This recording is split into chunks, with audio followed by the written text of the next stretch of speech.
new ways. So in order to deal with this, we have to deal with it really radically. And one of the things that I'm looking at is this split under modernity between anything that's human and anything that's nature, as a dualism, as a hierarchical split. So nature would be animals, it would be the earth, which we see basically as either a trove of things to extract or a garbage dump. We don't really respect it. So when we consider this, if nature is denigrated, we are less apt to protect it and value it. And a lot of things fall under that nature category, including colonized people and women and people of color, animals. We call animals it, and yet the octopus is bright enough to operate a camera. There's so much being done in critical animal studies right now. There's so much being done around trees. Who knew that trees were sentient? There's a book by a German arborist that just came out called The Hidden Life of Trees. It's amazing, but we don't see it because we think of humans as being at the center of everything, at our own peril. So ideology, racism, being an ideological thing, takes a long time to change because it's in our heads. In the same way, I argue that with climate, it's this ideological thing that we denigrate nature. So we need to also work on ways to rewild ourselves. I guess individually, it would mean spending more time in nature, more valuing of nature, and we need to work on this collectively as well. So we're looking at a dystopia if we carry on with business as usual. Had dismantling begun in 1992, when carbon dioxide concentration was at 355 parts per million rather than 400 currently, we could have taken easier measures like a tax cut here, a tariff there, electric vehicle discounts, and so on. But we've postponed it for so long now that we need more dramatic measures. Meeting targets will mean forcing some of the most profitable companies to forfeit trillions of dollars of future earnings by leaving fossil fuel reserves in the ground. It will also require trillions more to pay for zero carbon social transformations. We know these economic shifts have happened during wartime when political leaders command the transformations from above. So this is what we need to stop doing, is thinking of ourselves as over and above nature, because it's destroying the planet, basically.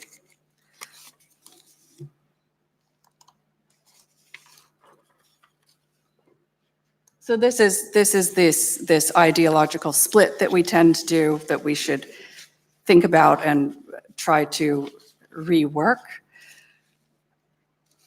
And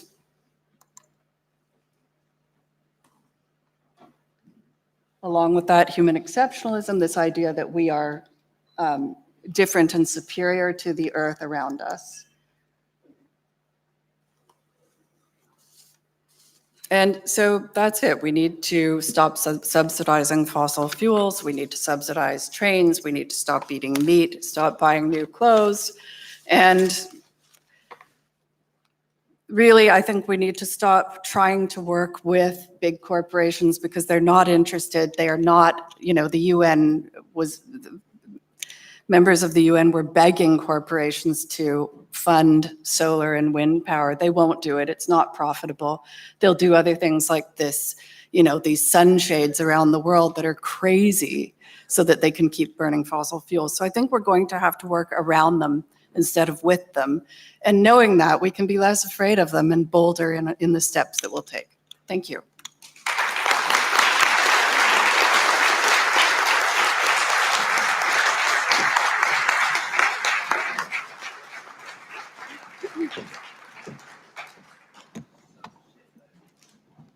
Thank you so much, Annette, for this very interesting presentation.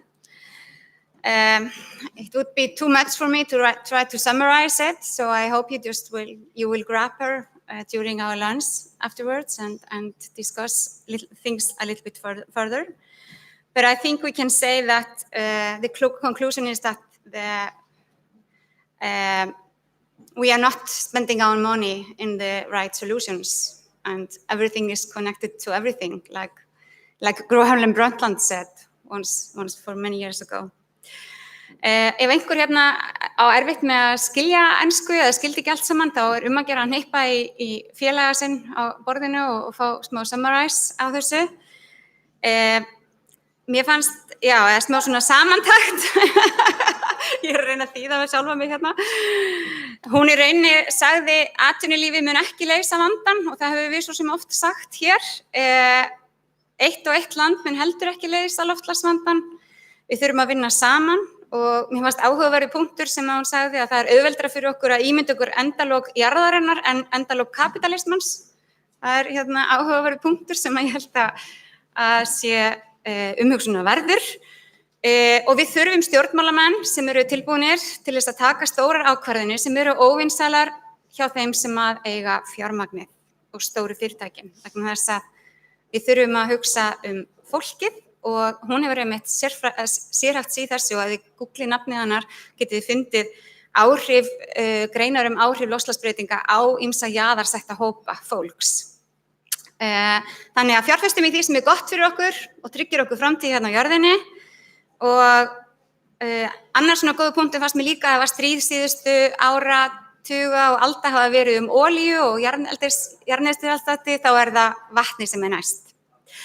En við ætlum að halda áfram. Það einn dagskrárliður núna fram að hádegisverði, þar sem ég mun glöð geta sagt ykkur það að hér verður vegansúpa frammi.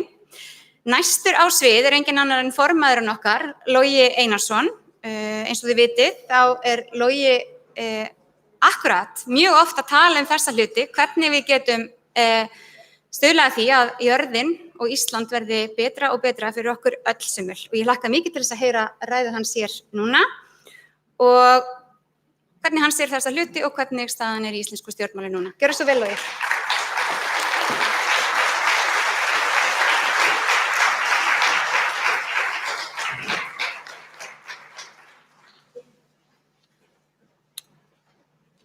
Ágæta flokksstjórn og góðir félagar. Pólitík vissulega skrítin skepna og það getur verið flókið að umgangast hana. Flokkar falla oft í þá gryfju að eltast við duttlungarnar í staðinn fyrir að reyna að stýra henni. Auðvitað getum við þurft að bregðast við aðstæðum, en allt og oft erum við einfaldlega að glíma við aðstæður sem eru afleiðing þess kerfi sem við höfum sjálf búið til. Ég get nefnt flöktandi gengi örmyntar, ég get nefnt kjötfjöll og kjötskort og ég get nefnt vandræðagang samfara alþjóðasamvinnu vegna úreltrar stjórnarskrár. Önnur vandamál sem við glímum líka við, svo sem fíkniefnavandi ungs fólks, eru líka að einhverju leyti afleiðing okkar eigin kerfis. Lág laun og margra, of langur vinnudagur, ósveigjanlegt menntakerfi og svo framvegis. Þá höfum við búið okkur til hringrás þar sem þeir ríkustu sem hafa greiðari aðgang að peningum, ódýrara fjármagn og geta þar að auki ferðast með peningana milli gjaldmiðla eftir hvernig vindar blása, ná að ávaxta fé sitt langt umfram það sem almenningur getur gert. Himinháar upphæðir erfast svo milli kynslóða og auðurinn færist á sífellt færri hendur. Þeir sem eiga mjög mikið og þeir sem eiga mjög lítið fjarlægjast hvern annan og auðurinn þjappast á færri hendur og svona gengur þetta koll á kolli. Meðan sum okkar komumst ágætlega og áhyggjulítið í gegnum lífið eru allt of mörg sem að strita og erfiða í brauðstritinu. Á mörgum sviðum verðum við því að gera grundvallarbreytingar. Ekki láta nægja að stoppa í sokkana. Áskoranir samtímans, hvort sem þær eru vegna breyttrar heimsmyndar, nýrrar tækni eða hamfarahlýnunar, krefjast frumlegra lausna, djarfra ákvarðana og markvissra aðgerða. Samfylkingin verður að bjóða upp á skýra og trúverðuga stefnu til að mæta þeim.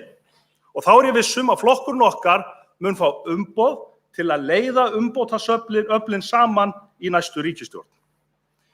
Við skulum því nota þennan fund hér í dag til þess að ræða stóru málin í stjórnmálum. Ræða hreinskiptið, hvaða hlutverk flokkurinn hefur að gegna og hvað hvert og eitt okkar getur gert til þess að auka möguleikana á þessum áhrifum. Kæru félagar, í sögulegu samhengi eru stóru tíðindin í íslensku stjórnmálum þessi. Flokkurinn sem var vanur að tróna yfir öllum hinum á 20. öldinni gerir það ekki lengur. Flokkurinn sem var myndaður úr frjálslyndum armi og íhaldssömu armi, hann ekki lengur fær að veita þá forystu sem við þurfum á 21. öldinni. Hann klofinn þvers og kruss. Frjálslyndi vængurinn klofnaði í Viðreisn og hinn vængurinn, það að reytast fjaðrirnar úr honum yfir í Miðflokkinn. Og fálkanum að fatast flugið og hann ósköp ráðvilltur. Og þetta, kæru félagar, eru stór tíðindi og við og aðrir flokkar þurfum að bregðast við. Nú nefnilega runnin upp sá tími í íslensku stjórnmálum og ég vona að vinir mínir sem halda nú fund, landsfund á Grand Hotel, hlusti og skilji þetta líka. Nú runnin upp sá tími að íslensk stjórnmál hætti að snúast hvaða félagshyggjuflokkur það hverju sinni sem hleypst undan merkjum og skríður upp í ríkisstjórnarsamstarf með Sjálfstæðisflokknum.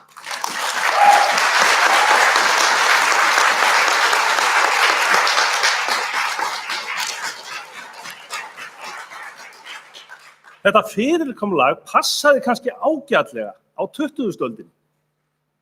En nú komin ný öld og landslagið gjörbreytt og því fyrr sem umbótaöflin í samfélaginu átta sig á þessu, þeim betra.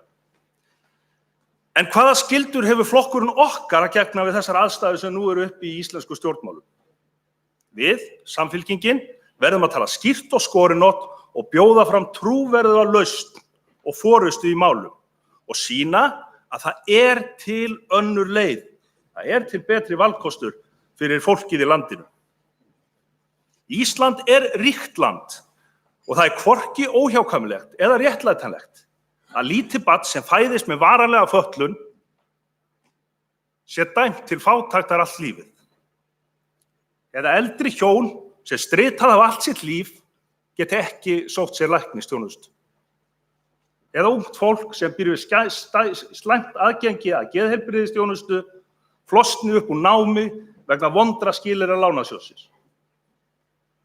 Eða ung fjölskylda sé á hrakfólum á ömurlegum leigumarkaði. Það hægt að þróa samfélag þar sem fólk getur lifað með reisn og borið höfuðið hátt. En til þess þurfum við sanngjarnara skattkerfi og við þurfum umfram allt að þora að sækja fram á sviði menntunar og sköpunar, minnka vægi frumframleiðslu sem drifin áfram af nýtingu takmarkaðra náttúruauðlinda og sækja fram á einu óteymandi auðlindinni sem við eigum, hugvitinu, sem svo dásamlegt að það vex eftir því sem við notum það meira. Við þurfum raunverulega sókn í menntamálum. Og það ekki bara skynsamlegt að þróa framsækið atvinnulíf til þess að gera það áhugavert fyrir unga fólkið. Það líka miklu líklegri leið til að byggja upp sjálfbært, kraftmikið, friðsamt samfélag sem getur verið fyrirmynd í aðgerðum gegn hamfarahlýnun. Og góðu fréttirnar að það hægt að breyta þessu og fordæmin nefnilega sannarlega til staðar. Af því við erum stödd hér í okkar ágætu fallegu höfuðborg, skulum við rifja aðeins upp söguna. Sjálfstæðisflokkurinn var hér einráður nær í 60 ár og ríkhélt í völdin með því að nota borgarkerfið sem úthlutunarapparat fyrir flokksgæðinga. Eina sem þurfti til að hnekkja þessu var að umbótaöflin í borginu stæðu saman. Reykjavíkurlistinn var stofnaður fyrir 25 árum af fjölmörgum ólíkum flokkum, Alþýðuflokki, Alþýðubandalagi, Framsóknarflokki og Kvennalista. Og veitti svo trúverðuga og örugga forystu og gerði svo jákvæðar breytingar fyrir borgarbúa að hann vann allar kosningar 3 kjörtímabil í röð. Reykjavíkurlistinn tapaði aldrei kosningum. Og enn erum við að vinna sigra í Reykjavík og leiða mikilvæga breytingar. Hér höfum við sýnt og sannað að það er hægt að vinna og það er hægt að vinna saman í samstarfi við aðra flokka. Við höfum fordæmið og við þurfum að gera þetta nákvæmlega í landsstjórninni líka. Við þurfum að leiða saman umbótaöflin sem eru færum að takast á við framtíðina og ráðast í nauðsynlegar breytingar til að gera betur við fólkið í landinu. Þetta er skylda okkar í dag og þetta er raunar skylda okkar alla daga því að þetta er hið sögulega hlutverk Samfylkingarinnar. Að fylkja fólki saman og knýja fram góðar breytingar, hvort sem við gerum það svo í einum stórum flokki eða í samstarfi við marga aðra flokka. Kæru félagar, Samfylkingin á 20 ára afmæli á næsta ári, árið 2020 og saga okkar er stormasög, þó hún sé stutt. Þetta er saga mikilla væntinga en líka mikilla vonbrigða. En margir litlir mikilvægir sigrar hafa þó unnist á leiðinni. Kosningarnar 2016 voru auðvitað mikil vonbrigði vægast sagt og niðurlæging fyrir stórhuga flokk. En ég spyr, hvern hefði grunað að strax árið 2017 værum við komið tilbaka í þingkosningum og hefðum tvöfaldað fylgi flokksins, tvöfaldað þingmannafjölda Samfylkingarinnar og gott betur. Og ég spyr líka, hvert ykkar hefði grunað á þessum tíma, strax árið 2018, ætti flokkurinn okkar eftir að koma svona tilbaka í sveitarstjórnarkosningunum líka og vinna góða sigra allt land.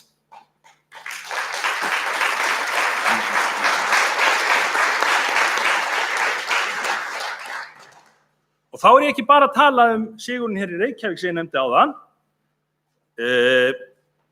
Ég nefni líka til sögunar þátttöku Samfylkingarinnar í meirihlutanum á Akureyri, Reykjanesbæ, Árborg á Akranesi. Þetta eru 4 fjölmennustu sveitarfélög landsins utan höfuðborgarsvæðisins. Og í Borgarbyggð og í Norðurþingi og svo get ég lengi talið áfram. Svo ekki sé nú auðvitað minnst á sigra undan merkjum sameinaðs félagshyggjufólk sem við styðjum heils hugar.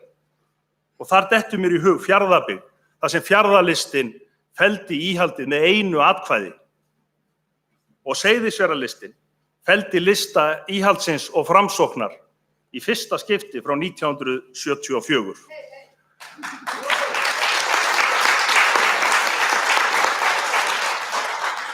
Kæru félagar, þessi sigur er ykkur að þakka, þetta eru okkar sigrar og skýrt merki það að Samfylkingin á ennþá rætur, sterkar rætur allt land.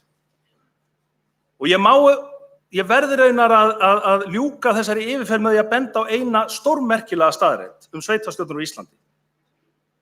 Vissuð þið að engin stjórnmálaflokkur á Íslandi, engin flokkur er í meirihluta stjórnun fyrir hönd fleiri Íslendinga en flokkurinn okkar, Samfylkingin.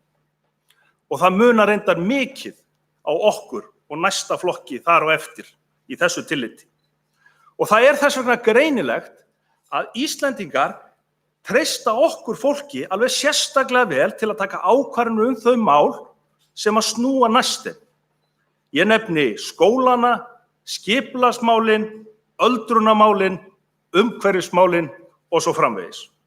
Við skulum hafa þetta í huga í dag af því að við getum verið stolt og við getum verið hnarreist af því að Samfylkingin er að koma tilbaka af fullum krafti. Það gerist hægt, jafnt og þétt, skref fyrir skref, en það eru sóknarfæri og þau eru í landsmálunum líka. Þar erum við að endurvinna traust fólks og við erum að endurheimta sjálfstraustið. Kjörtímabilið er hálfnað og samkvæmt næstum öllum könnunum mælist Samfylkingin næststærsti flokkurinn.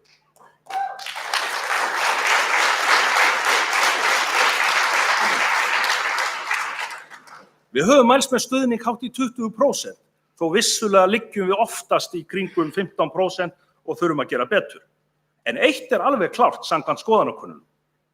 Ríkisstjórnarflokkarnir hafa löngu misst tiltrú og stuðnings meirihluta þjóðarinnar í öllum könnunum.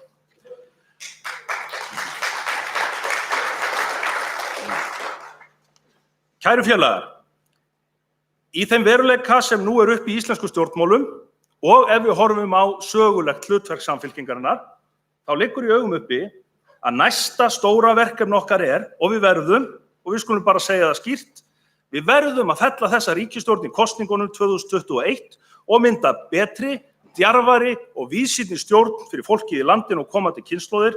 Við verðum að rísa undir þeirri ábyrgð.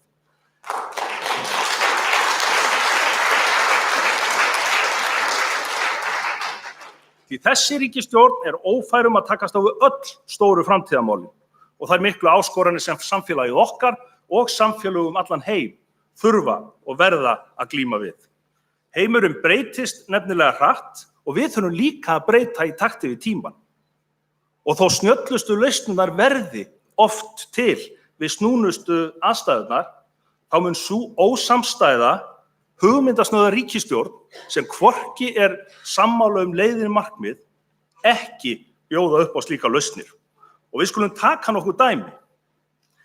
Stjórnin svifasein og of metnaðarlítil í loftslagsmálum, enda einum stjórnarflokkanna nokkuð sama þau og virðist ekki hafa neina aðra stefnu en að þvælast bara sem mest fyrir.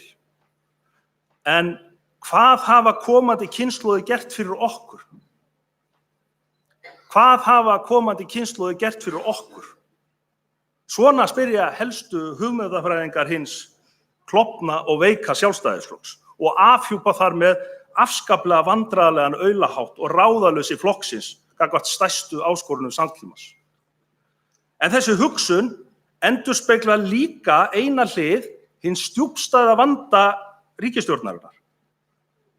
Forsætisráðherrann vissulega allur að vilja gerður og hún öflug í því að vekja athygli á málum, en hún nær því miður allt of litlum árangri enda í rangri ríkisstjórn. Ríkisstjórnin treysti sér ekki til þess að lýsa við neyðarástandi vegna hamfarahlýnunar eða lögbunda markmiðu kolefnishlutleysi sem myndi skuldbinda hana til aðgerða. En ég segi hér, þó að ríkisstjórnin treysti sér ekki til þess að lýsa yfir neyðarástandi, þá ríkir sannarlega neyðarástand í loftslagsmálum. Hér þarf róttæka stefnu og aðgerðir til að tryggja hægt verði að taka á vandanum án þess að honum sé velt yfir á þá sem lakast standa í landinu með eintómum flötum sköttum og gjöldum án mótvægisaðgerðar, sem að bíta auðvitað verst hjá þeim sem lakast standa og minnsta ábyrgð bera á ástandinu. Og hver stefnan í menntamálum, kæru félagar? Hvernig ætlar ríkisstjórnin nú að búa þjóðinni undir breytingar á vinnumarkaði og störf framtíðarinnar? Jú, það stendur reyndar óvenju skýrt í fjárlagafrumvarpi ríkisstjórnarinnar. Það á að draga úr framlögum til menntamála, það á að skera niður í skólunum, það á að stefna aftur á bak en ekki áfram. Og í staðinn fyrir að stíga nauðsynleg skref í átt að fjölskylduvænna samfélagi og semja nú við opinbera starfsmenn og háskólafólk styttri vinnuviku, spyrnir ríkið við fótum og skilaboðin býsna skýr. Á meðan að laun ríkisforstjóra hafa hækkað 40 til 80%, þurfa sjúkraliðar, kennarar og hjúkrunarfræðingar að sætta sig við einungis 3% samkvæmt fjárlagafrumvarpinu. Og það skyldi þó ekki vera að þetta allt tengdist stefnu ríkisstjórnarinnar í skattamálum.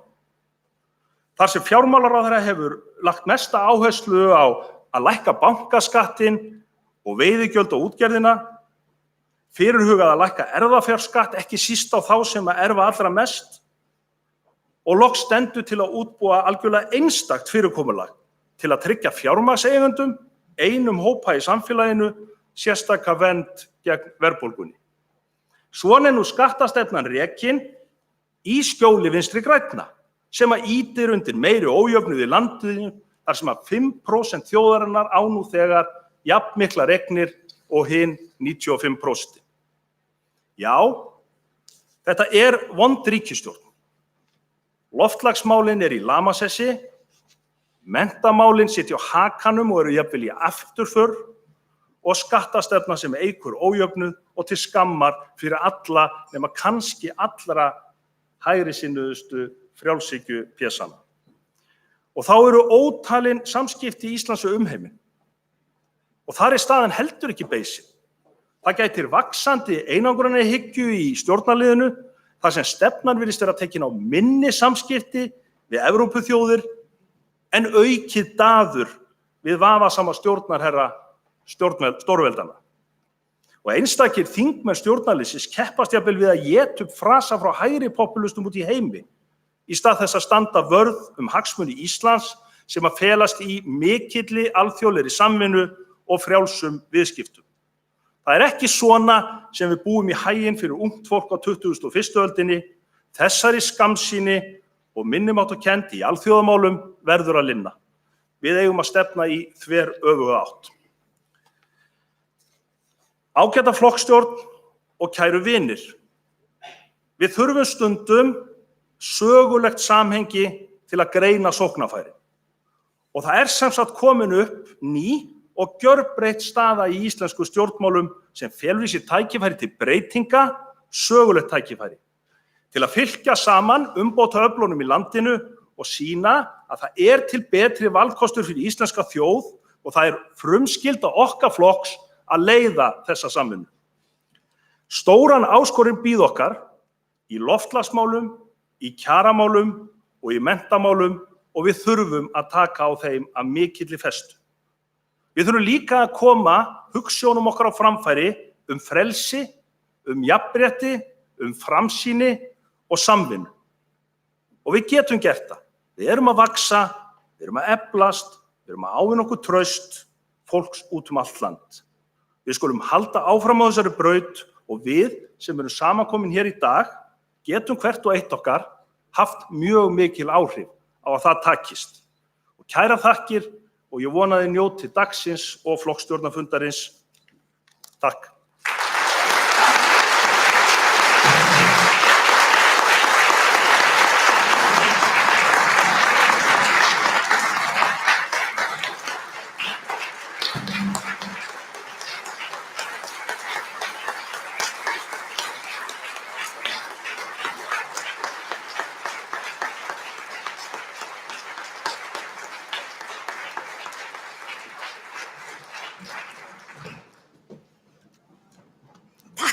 Takk kærlega fyrir þetta, Logi. Það þarf ekki neinar útlistanir á því hvað Logi var að segja, en það verður allt skýrt og skorinort.